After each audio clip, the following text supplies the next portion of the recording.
Hi, Dominique. Welcome to the podcast. Thanks so much for being here with us today.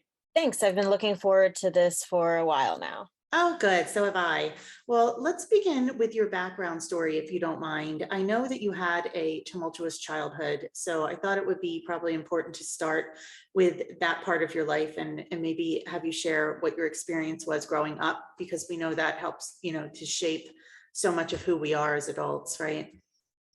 My mother and my dad, it was me, my mom, my dad, and my younger sister. And everything from my experience as a child was pretty good until I was about 7. And then my mother started having flashbacks Mm. to her own trauma. Um, and I guess me turning 7 was what prompted her flashbacks because I guess her trauma started around that age. And then things went downhill. Within a few years, my parents were getting a divorce. And that's when all the craziness began. I'm trying not to get too detailed because I don't want Mhm. to trigger other people's trauma or my my own, right? Sure. Um, But my mother started drinking and having some other issues and became very abusive. I'm the oldest. And in the beginning, before all of the craziness happened, me and my mother were very, very close. Um, and then I became, I guess, the target. And it was okay because since I was a target, it wasn't affecting my siblings. And we ended up being homeless due to Mm. the stuff that she was going through. And that was really tough because I had been working and giving her money to help pay the bills.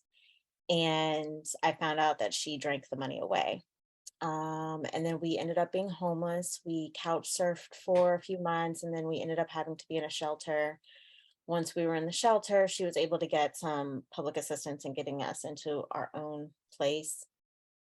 And from then, I basically stopped helping out because it wasn't going to what it was supposed to go. So I made sure I had another sister by this time. So I made sure that me and my sisters were always fed. We always had what we needed, but I never gave her money anymore. She would then turn more. So she liked to fake illnesses. Um, and then it came to a head where I couldn't be there anymore. She ended up kicking me out because I was not cowering. I wasn't violent towards her. I never tried to fight her. I never cussed her out. I was still on the honor roll. I was, you Mm. know, there for my class. I think I was either secretary or treasurer. I can't remember. I worked, so like I was a good student. I was a good kid, and I was trying to be as stable as possible with myself. And I was talking to one of my grandmothers a few years ago, and she mentioned something that was really interesting. She said I always used education as an escape. And recently, I've done some work regarding default identities and realizing that I had some default identities that were brought about by survival mode. Mm. And one of the default identities was me being a student or a good student, and using that as who I am and not, and trying to focus on how to never be in a situation that my mother put me in ever again. Um, is that enough detail or do you need me to get No, really I detailed? think that's very detailed and, thank you for sharing that, but it really reminded me, you're an educator and I'm an educator too. Yes. And during my years working for the University of Delaware, I did a lot of work in the Wilmington inner city schools for several years. I was kind of stationed there with a grant program that we had. And a lot of the students that I worked with, I can kind of hear your story. There was one family I kind of took under my wing in particular, just to make sure these kids were okay.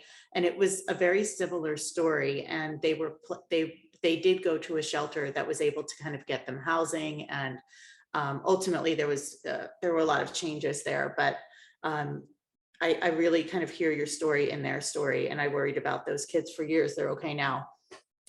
But I can't believe that you were able to work and take care of yourself and your sisters and maintain your level of schoolwork and grades that you were. How old were you when you started working? 14. Oh my goodness. My youngest son is 14 now, and I can't imagine. Yeah. Where did you grow up? I'm in Ohio. Okay. So not too far from me in Pennsylvania, where I am in No. Pennsylvania. So despite these challenges, you could have gone in so many ways, and education, of all things to pick, was a really good choice to have that separate identity, right? Because you went on to get 2 master's degrees despite all of your challenges. Tell Yeah. us about that.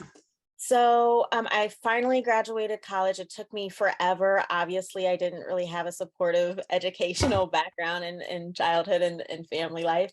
So it took me like a decade of working full time and jumping in and out, not because I wanted to, but because I couldn't afford it. Yeah. And the FAFSA rules at that time would not allow me to be independent because I hadn't reached a certain age. I didn't have children, and I wasn't an immigrant.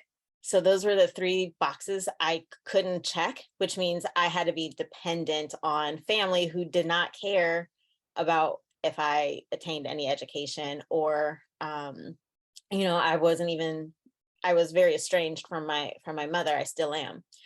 And so I would do what I could, and then I couldn't do anymore. And then, so that was a long time.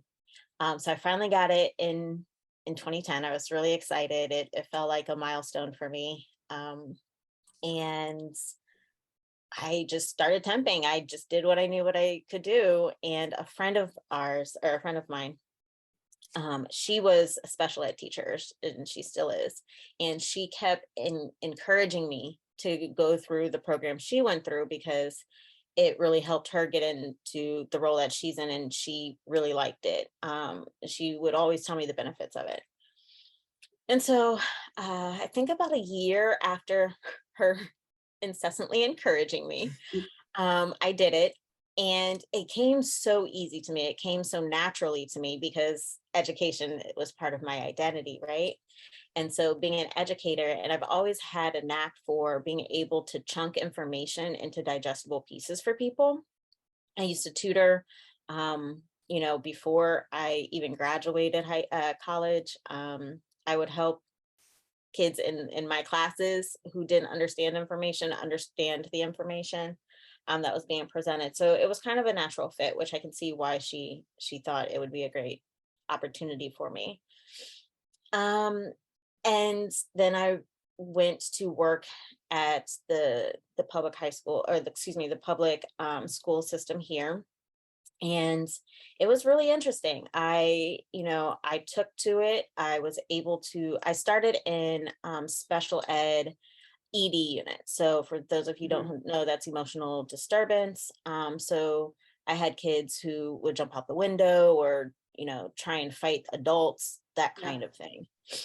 And it was a challenge. I ended up having to, the principal, this was my first year, and I'm a rule follower, so I knew what the Yeah. rules were. And a principal broke one of the rules with me in front of my students, and I ended up going to the faculty representative for the the union, and I ended up doing a grievance, which Mhm. apparently is unheard of for a first year teacher. Mhm. And then that propelled me into union work, which I loved. And Ah, um, it was interesting. I got to learn a lot. I got to advocate for others. Um, and unfortunately, during that time, I got really, really stressed out, because not only was I seeing the abuses that were occurring for the adults, the teachers around mhm. our district. Because I was so involved with the union, I was doing national activities and going to, NEA Yeah. events and conferences, the National Education Mhm. Association's conferences. I started hearing similar stories from around the country, and I realized it wasn't a district thing. it was a federal legislation thing. Mhm. And I couldn't keep my food down for a year and a half. Like I went through biopsies and in and out of the hospital, and they said I either had the super serious disease or it was stress. I'm like, can you tell me which one it is? Yeah. So um, I ended up leaving, and literally that next week, I was able to keep all my food down. So it Isn't was, when I read that part of your bio, I had to stop because I've been taking notes throughout these interviews because I will be writing a book of women's stories because that's my other identity is as a writer. You can see all the books behind me. Um, and what I've noticed is there are many common themes that are coming up among the women that I'm interviewing. And one of those, which I also share, is having these really, I'm going to call them weird because they're weird physical symptoms that have manifested as a result of stress. And it's unreal how your body can react in such a way that I'm sure you thought you had some kind of like life-threatening disease at the time. I remember my own story for a whole year, and it was the year before I left full time in education. I had such stress, and this was when I was in the city schools. And I think a lot of it had to do with what I was witnessing because I become so emotionally involved with kids.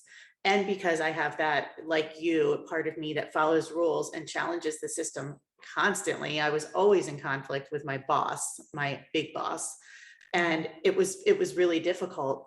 And I started having, without going into too much TMI, I had urinary symptoms that I had never had. I had never had like UTIs, anything like that.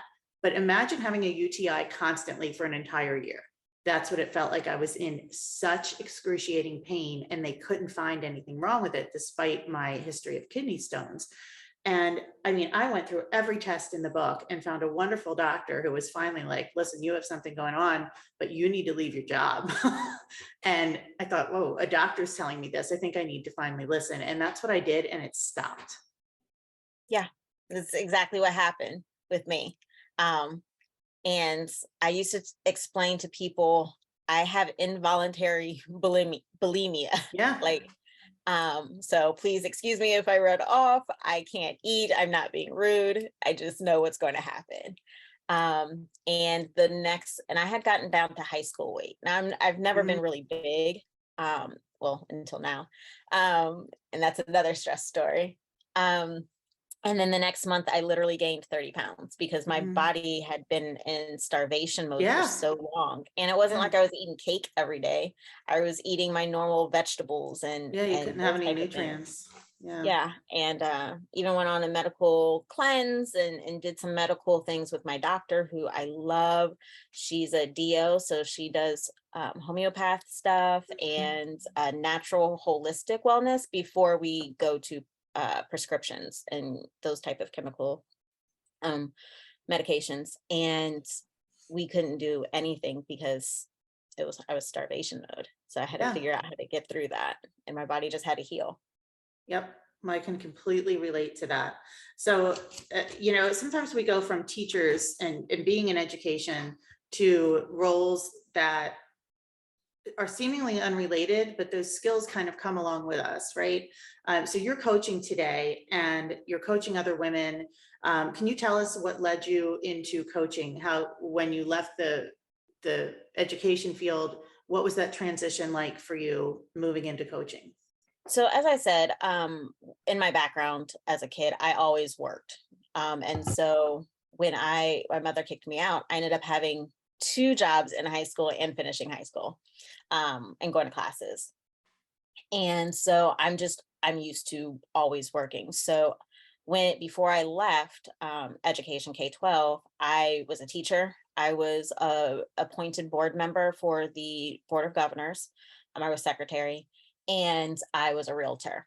And so when I left, so I had all of that at the same time. Oh, and then I started grading at a major university all at this time. So when I left K-12, that means I was down from four jobs to two jobs.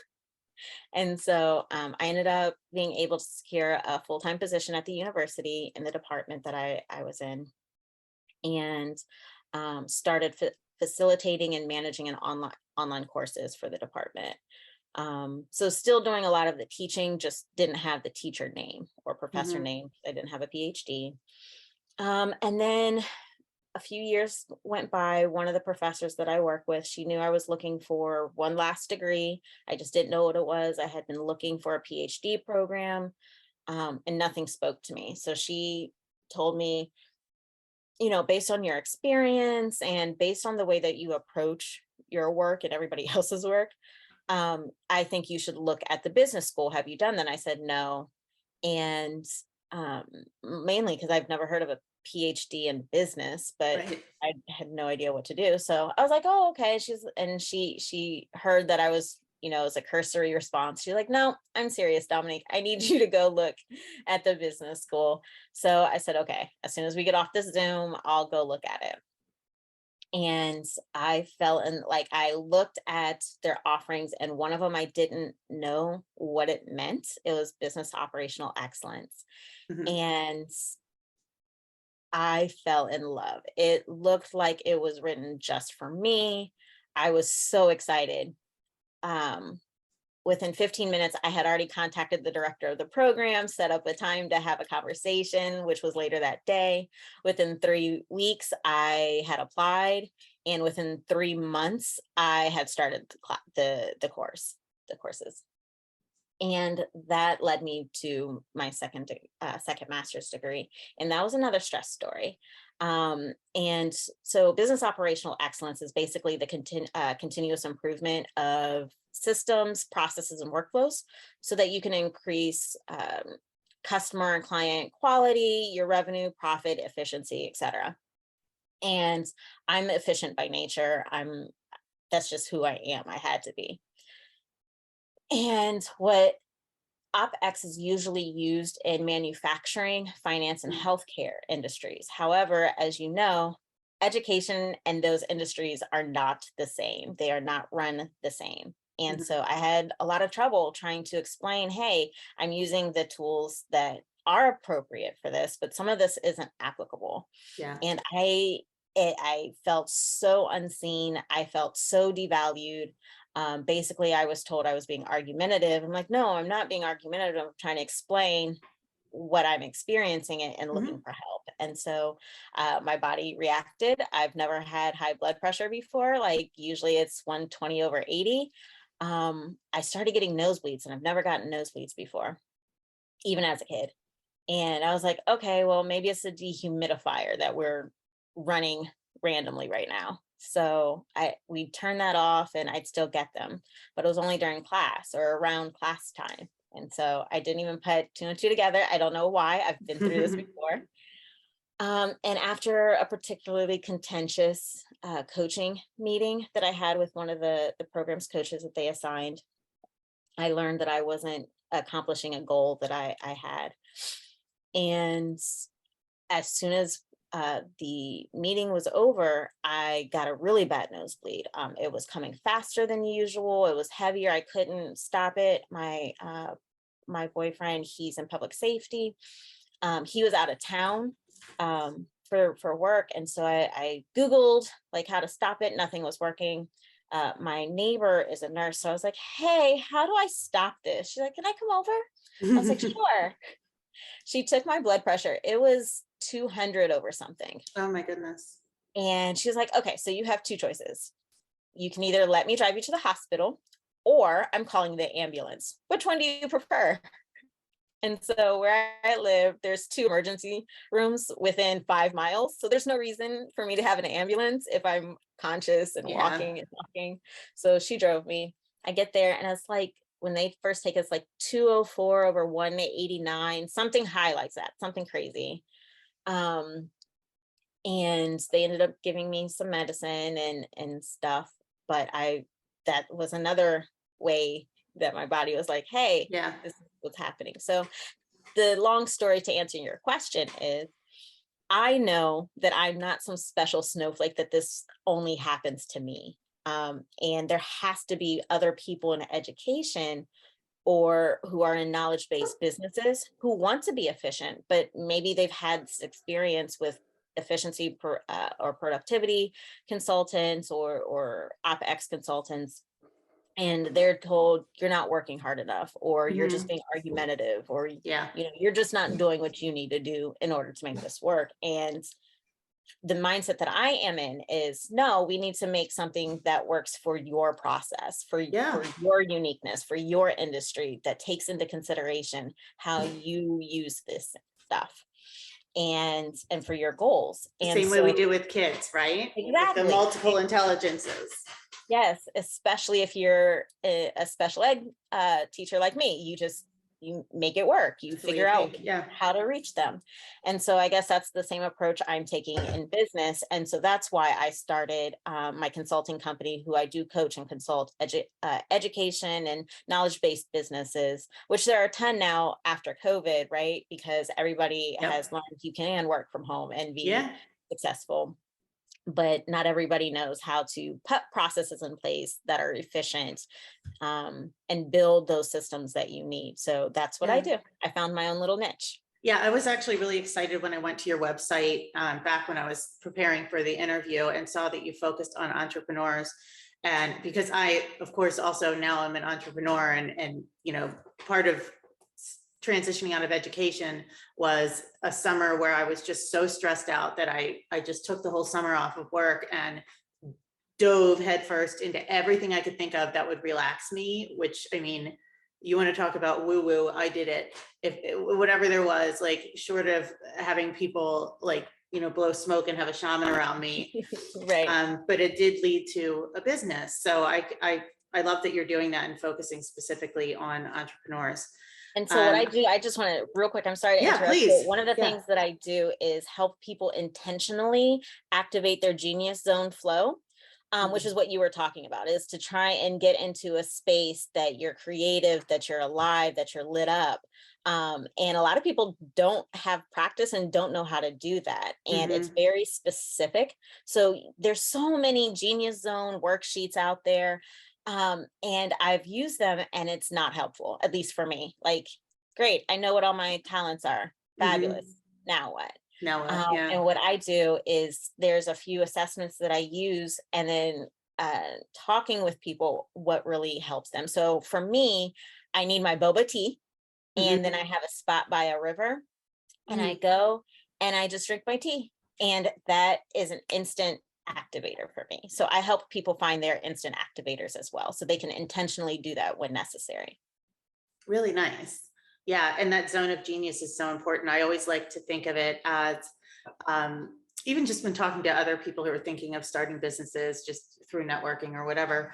Um, I always say, well, what did you love doing when you were a kid? There's always something when we were kids that comes out later in the work that we're doing, whether it was like me teaching in the basement of my I house. play And professor. yeah, I played teacher, and I also had books on Spain. I don't even know where they came from, but I was Mhm. obsessed with Spain and languages, and I Me became too. a language teacher and studied in Spain. And That was my um, dream, but I never made it happen. yeah, just so many things. But I also had like this little retail store that I would set up, and I would sell things made out of paper to my sister. So those two things were what became my life now and what does light me up. And then, of course, this podcast kind of really brought everything full circle, seemingly out of nowhere. But I think when you're doing what you're meant to be doing, things just fall into place. So you Yes. mentioned that you have some stress now. Did you want to address any different type of stress or? Oh, it was just stemming from the second master's and what led me into Ah, designing my company. yeah. So it all happens for a reason, right? Because otherwise you wouldn't have your company now. You have to Exactly. experience it in order to build something. So if you don't mind, if I backtrack a little bit, are you a Mhm. mom now? No, so I am not going to be a mom by choice. Okay, so that was what I wanted to know. How has your experience growing up influenced your decision to be a mother today?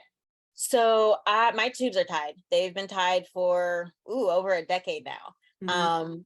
And it's so funny. At that time, I was in my 20s, and people were they kept saying, you're going to want to be a mom. You're going to, Don't do it. Don't do you'll it. change your Yeah. mind. I'm like, no, I remember telling one of my grandmothers at 13, I'm not birthing no babies. Hmm. Um, and so I knew that from a deep sense, and I was open at some points to adoption. But the more I became who I wanted to be, I knew that wasn't my path. I spent so much time taking care of my sister. You were a mom. Um, yeah, I don't need that Yeah. experience. And so, you know, depending on who I send this interview to, they may or may not know that my tubes are tied because some of my family are devout Catholics, and they Mm. think that that's what being a woman is being a mother and a wife, and I'm neither. Yeah, well, I commend you for making that choice and Thank just you. standing by it. I think that's great. And really I wish, more people for other reasons, because you would Mhm. probably be an excellent mother, but Thank you. there are people who probably should make that choice who don't, Yeah, you my know? mother had, so at first she had two, and now she has five. Oh my goodness. Yeah. Mhm. Yeah. And the as the children come, the experience got worse for them. Oh my goodness. Do you have a relationship with all of your siblings today? No, Yeah. I wasn't allowed to, Hmm. because for when foster care took a couple of my siblings, my mother still had parental rights for some stupid reason, and I'm the black sheep. She hates me for some reason. I guess it's because I don't deal with her anymore. I'm not, hey, you want to have your crazy, cool, just don't bring it to me. Yeah. I don't try and change other people. Yeah. Just it I have boundaries. And so even though I was helping the foster parents, giving them money and trying to help them have a break by interacting and having them over, um, she ended up telling them that I wasn't allowed to be around them. And foster care severed my communication with my siblings. It's a So shame. um, yeah, Maybe someday as they're older. one just turned 18 and has reached out. He now lives with one of our other siblings. And then the baby of the family, who's now in high school, they all have a relationship. But my mother gave anytime the kids were getting taken, she would give them to my sister. So they've always had some type of connection. Okay. Okay. So let's see. I'm trying to narrow down here what I wanted to ask. Why don't I go to this? There are a couple of questions that I ask everybody that I interview. So one is, I mean, you've had many challenges, but what would you say your greatest challenge has been, whether it's in life or in work, leading up to where you are exactly right now in your life? Internalizing every single struggle. Mm, Somehow it's always my fault. And yeah. no matter how hard I try, Yeah. sometimes it doesn't pan out the way that I want. And sometimes, well, all the time, I look for how I can do better, how I could have prevented this, or how I could have, you know, done something different to change the outcome, even if it had nothing to do with me. Which I'm sure any therapist would go back and say, well, look at your childhood. Of The course. perfectionism is there, right? Yes. And on the flip side, what has been your greatest joy? My greatest joy is breaking the cycle. Mm, I know, even even because even if I don't have children, which I'm not going to, like, that cycle's broken. um I'm in education, I'm a learner, I love learning. So obviously there's some genetic components, I believe, to uh my who I am, and I don't want to pass that along to somebody else. But in my family, I'm the first generation college graduate, and as of right now, the only college graduate, plus I have two master's degrees. So yeah. I feel like I am a role model for others in similar situations, that circumstances don't define your future, your choices do. And that's what I used to tell my kids when I was teaching high school. Yeah, you have stuff going on, tell me what your plan is. If you don't have one, you want one, let's sit down and let's create one, because just because you're going through this right now doesn't dictate how you continue. Yeah, and you are a role model. And in fact, throughout your story, I was thinking of a student that I had. When I taught high school, I taught mainly seniors, and I was always their class advisor. I taught Spanish and English literature, but I also taught ESL. And one of my Spanish and English students was experiencing her own trauma that we were unaware of until when she was getting ready to graduate. She was very quiet. So there was just trauma at home, and she wanted to go to college. She was so smart, and she didn't have any kind of support. So of course, a friend of mine who I'm still friends with was guidance counselor there, and we worked with her to make sure she was able to apply.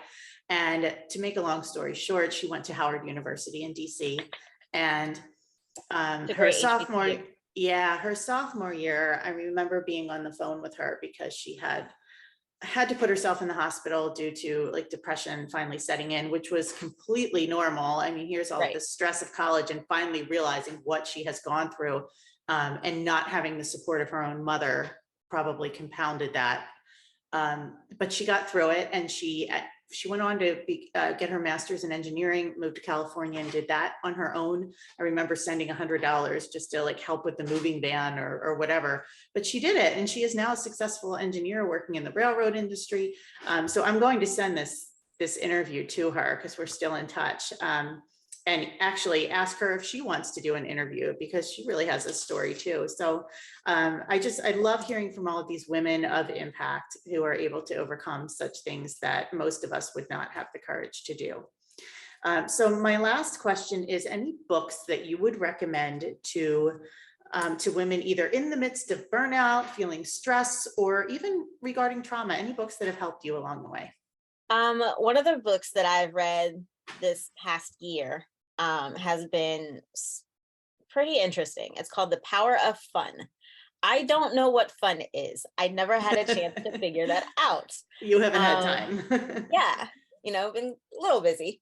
And so I don't really have hobbies other than playing Scrabble on my phone to relieve stress, or playing a puzzle. I'm super fun. Yeah. So, and I'm stable now. I'm in a loving relationship. Very, very stable, emotionally, physically, mentally, etc. Yeah. And so, one of the things that we've been having trouble is I don't want to do anything because nothing sounds fun to me. And Yeah. so we actually we went to on a cabin trip with a couple. The lady who got me into education, it's her and her husband, and we do a lot of couple stuff together. And we were in this trip doing something, and I turned to him, I was like, is this fun? I don't know. And so I was like, the educator in me kicked in. I was like, maybe I should figure out what fun is. Yeah. And I found this book. And It's of called course The you went to Power. reading about it, right? Exactly, right? And it's called The Power of Fun by Catherine Price. And it's a really interesting take on it. And for me, I always thought it was frivolous because it wasn't productive in my head. It's not getting me money. I don't have time for it. And it explains how that is the leading cause for burnout, obviously, because your body needs that respite, right? Yeah. Your mind needs to disengage from serious matters. And it's a lovely book. I highly recommend it to anyone who is like me, who doesn't know what fun is. Yeah. Well, hopefully you find some of your fun in the years going forward. That can I can't become your wait. new focus. I'd love to know if you discover something you love, shoot me an email and tell me what it is. Will do. Okay, so I'm going to end the interview here, but I do want to ask you where we can find you online so that anyone who would love to connect with you is able to do so.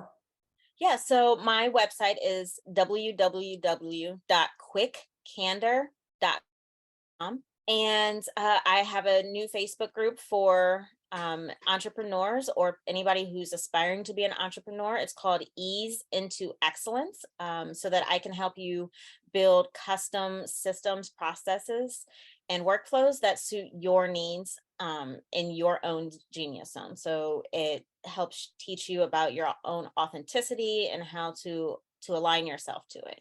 Well, I will join your Facebook group for sure, because that sounds great to me. All right, so I'm going to end here. Thank you so much for spending time with me today and sharing your story with our listeners. I really appreciate the work that you're doing. A lot of times, women who are, highly productive, I don't want to dwell or even consider this trauma or the impact that it's had. We just want to move on. But I think Mhm. it's really important for those of us growing up who are experiencing it and don't have any role models, because I didn't. There is light at the end of the tunnel. So thank you for the work that you're doing. Oh, you're welcome. And thank you. And Have good a great luck day. with finding your fun. Bye-bye.